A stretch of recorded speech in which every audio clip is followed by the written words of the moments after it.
The southeast of Nigeria is often celebrated for its entrepreneurial spirit, thriving commercial cities, and resilient people. But beneath its forests, hills, rivers, and farmlands lies another story, one of enormous natural wealth that remains largely untapped. The five states of Abia, Anambra, Ebonyi, Enugu, and Imo possess significant deposits of coal, limestone, lead, zinc, salt, natural gas, crude oil, kaolin, clay, marble, silica sand, gypsum, and glass sand. Yet, despite these resources, mining contributes only a tiny fraction to the region's economy. This raises an important question. Why has a region blessed with abundant natural resources failed to build a thriving mining and mineral processing industry? The answer is more complex than simply blaming governors. It involves constitutional limitations, investment challenges, environmental concerns, infrastructure deficits, and decades of policy neglect. Today's documentary explores these realities using verified facts rather than assumptions. Now, for decades, Enugu State was christened by history as a coal city, yet its vast mineral wealth remained largely locked beneath the earth without utilizing its full potential. Upon assumption of office, Governor Peter Mbah said the state will be undergoing a radical mineral revolution, which would serve as a contribution to the bold decision to grow the state's economy from $4.4 billion to $30 billion economy. Senior reporter Bamidele Ajayi has more. Enugu State sits on a vast high-grade coal, gas, limestone, iron ore, and the new gold, lithium, which for years contributed nearly zero to the state's internally generated revenue. In an effort to maximize its potential, state government declared a state of emergency on the economy by introducing choice structural reform with a target to ensure solid mineral titles are no longer just paper held by speculators, but active engine of production. In this news conference, the state government explained more on the breakthroughs that include digitization of the state geomapping data upgrade, clamping down on illegal mining that plunged to revenue leakage, and most recently, restoring the rights of host communities to be aware of the proceeds accrued from resources mined on their land. What we made on ground was an unplanned mining ecosystem. Everybody was doing whatever they feel like to do. We met a system where you have over 100 mineral titles in all over the states with less than 1% active. These are what we call speculators in the industry.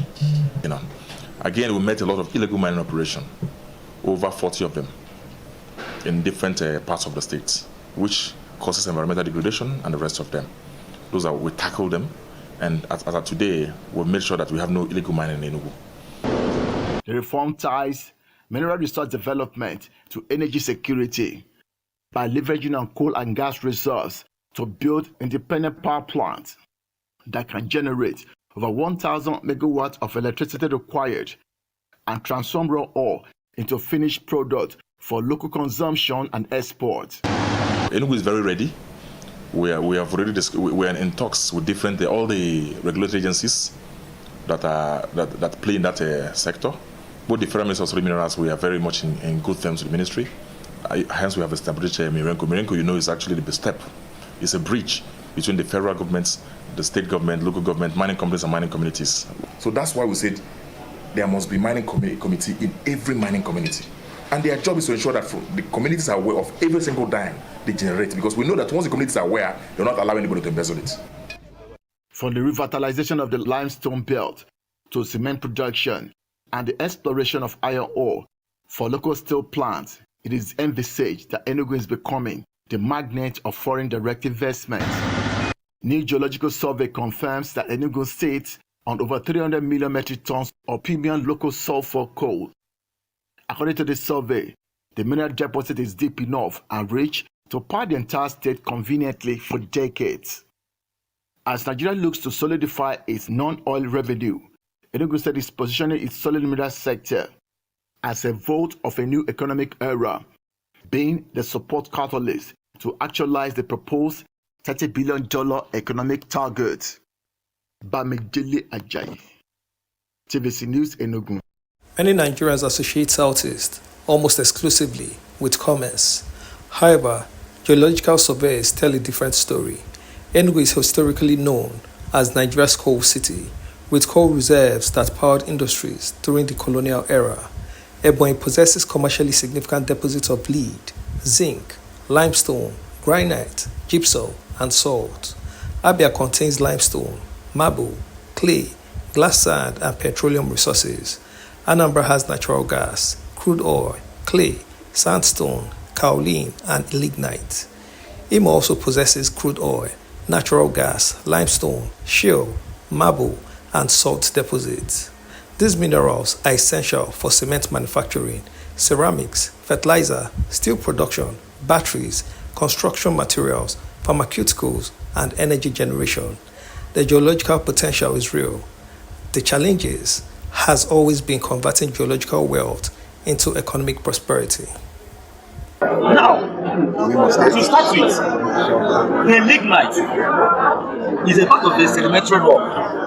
What is the lignite used for? The lignite is a mineral deposit that is used in powering electricity. It is used in powering electricity. Parts of it can also be used in the production of jewelries as well. Magnesite is basically used in the production of jewelries like earrings, necklace, and what have you, because it has a crystal color. Because of its crystal color, it is being used in the production of jewelries and necklaces. Also, we have the limestone. The limestone consists of a compound referred to as the calcium triisocarbonate 5. Calcium triisocarbonate 5, that is CaCO3. It is used in the production of cement. Limestone is used in large quantity in the production of cement. We have the kaolin, which also contains a mineral referred to as kaolinite. What do we use kaolin in doing? We use kaolin in the production of paints and also in the production of papers as well. But majorly, it is being used as a supplement in the production of paints. Now we can move over to the next mineral deposits. We have the clays. You know, the clay also comes in different strata or in different sediments. We'll have the black clay and we'll have the cement clay that has a reddish brown color. Of course, we know the functions of clays. We use clay in pottery, that is in construction of local pots or buildings, and also we use it in production of a substance which in Igbo is locally referred to as uzu in our own dialect, but majorly it is used in construction of pots and buildings locally, basically. We also have the glass sand. This glass sand contains a compound referred to as silicon dioxide, SiO2. This silicon dioxide or this glass sand, it is used in constructions. It is used in buildings and in construction, and also in the production of glasses like armor glasses, mirrors, and all the rest. That is what this glass sand is used in. One of the biggest misconceptions is that the state governors can freely authorize mining. Nigeria Constitution and the Nigerian Minerals and Mining Act place ownership and control of mineral resources under the federal government. Mining licenses are issued by the Federal Ministry of Solid Minerals Development, not by the state government.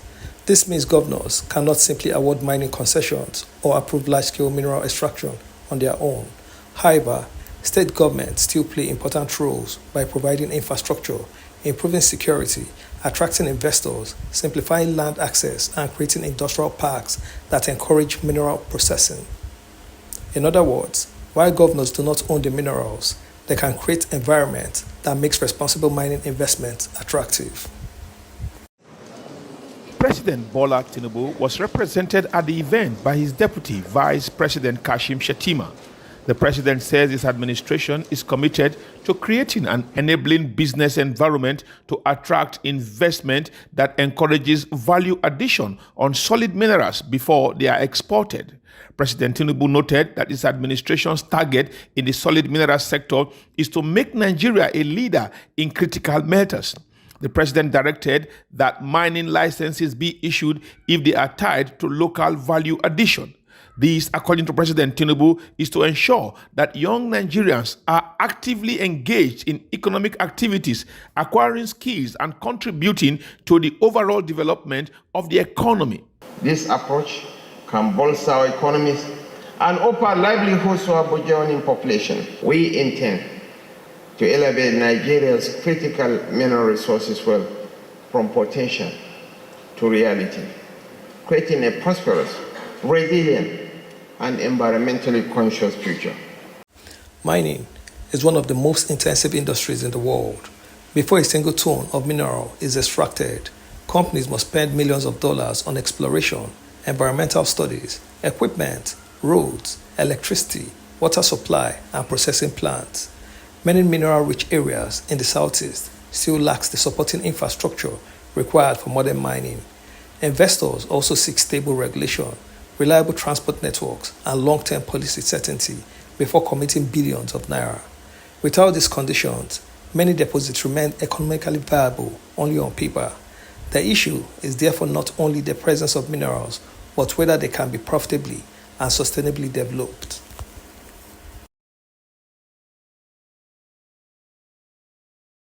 And Chairman of the Senate Committee on Solid Minerals, Osita Enugu, has encouraged foreign investors to tap into Nigeria's favorable regulations for the solid mineral sector.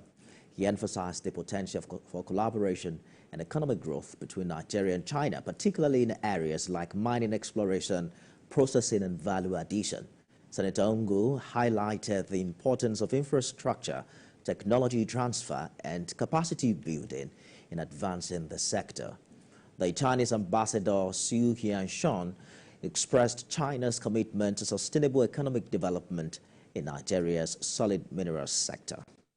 Enugu's coal industry once powered railways, electricity generation, and industries across Nigeria.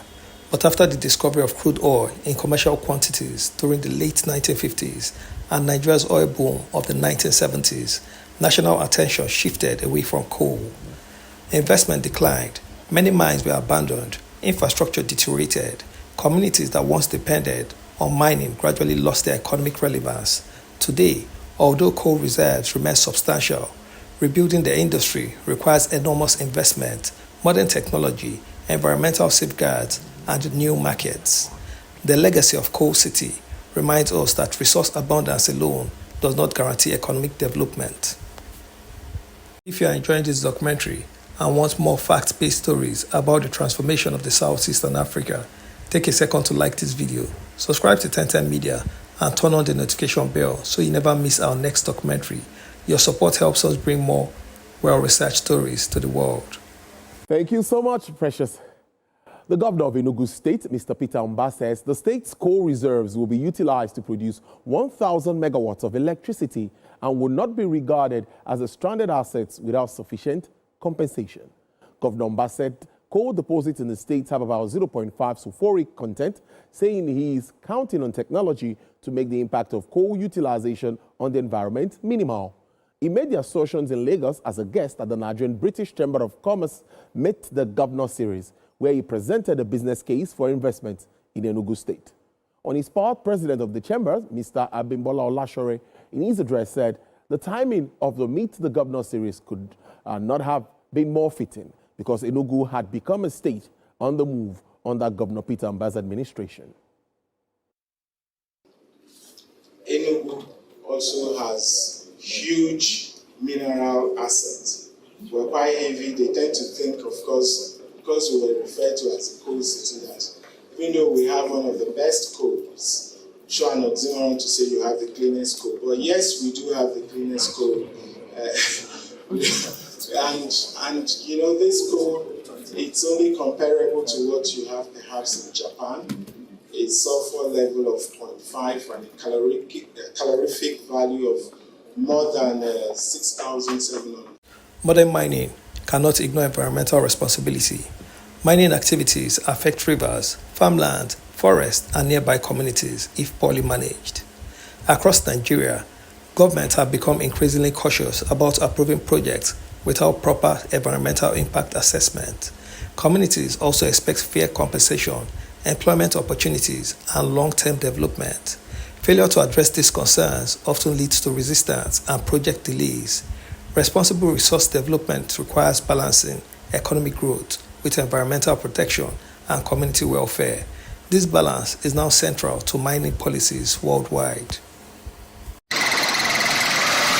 The joint enforcement operation was carried out by officials of the Federal Ministry of Solid Minerals in collaboration with the Ebonyi State government. Authorities say the illegal mining activities amount to economic sabotage and deny both tiers of government the revenue due from mineral extraction. We are here today to make sure that there is zero tolerance to illegalities. You can have a license and you can still be working illegally inside your legal license. But in a situation of this place, everybody knows it's not a secret. It fell under a license of one company. There should be a way by which we resolve this. Nobody is stopping you. The development has sparked protests from members of the host community who accuse some individuals of corruption and illegal takeover of the site.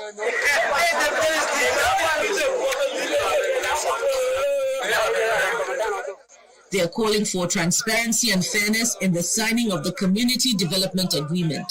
What we are saying is so simple. We are not against royal salt. Yes. We are ready to negotiate with the royal salt. But they shouldn't take it by force on us. Some of them has collected money and signed a lot of agreement on our behalf. And we are not aware.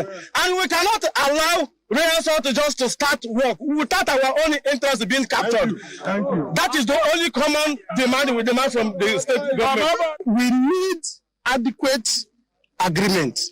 Responding to the concerns, the State Commissioner for Solid Minerals, Chidi Onya, assures residents that the government will ensure due process and community participation in future mining agreements. All equipment and assets at the site have been confiscated and forfeited to the federal government to serve as a deterrent to others operating without valid licenses. Officials of the Nigeria Security and Civil Defense Corps, along with other security agencies, were on ground to enforce the shutdown and secure the premises. Mining alone creates limited value. The real economic transformation happens when raw materials are processed into finished products. Instead of exporting raw limestone, regions can produce cement. Instead of selling raw kaolin, they can manufacture ceramics. Lead and zinc can support battery manufacturing. Natural gas can power industries. Silica sand can feed glass factories. These value chains create far more jobs than simply extracting raw materials. For Southeast governors, encouraging downstream industries may ultimately deliver greater economic benefits than mining alone. Enugu State government says it is making steady progress in revitalizing the solid minerals sector as part of efforts to diversify the state's economy and increase revenue generation. The special advisor to the governor on solid minerals and mining, engineer Samuel Okoro, on Wednesday said the administration has recorded notable achievements over the past 2 years, while also addressing key challenges within the sector.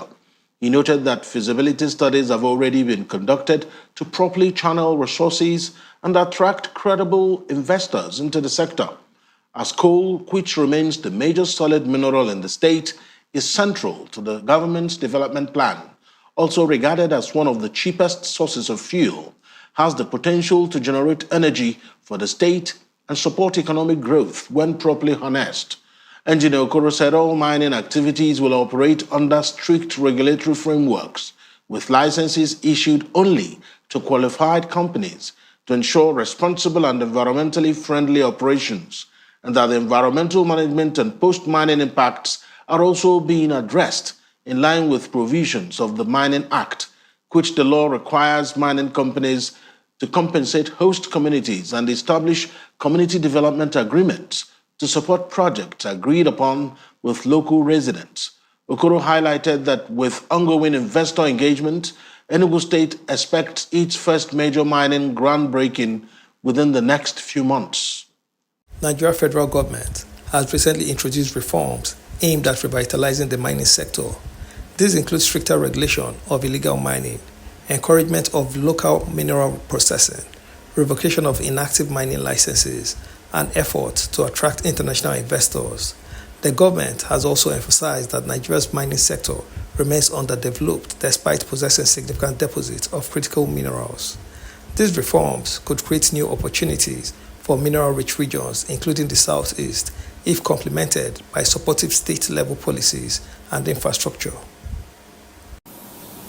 The federal government is intensifying efforts to boost its revenue generation through solid minerals sector, just as seen in other African countries that are not endowed with crude oil. To achieve this goal, the sensitization exercise on the implementation of the new solid minerals data rendition system has been organized by the Revenue Mobilization and Fiscal Commission for states in the Northwest Zone. Yohanna Suhassan Barrow reports.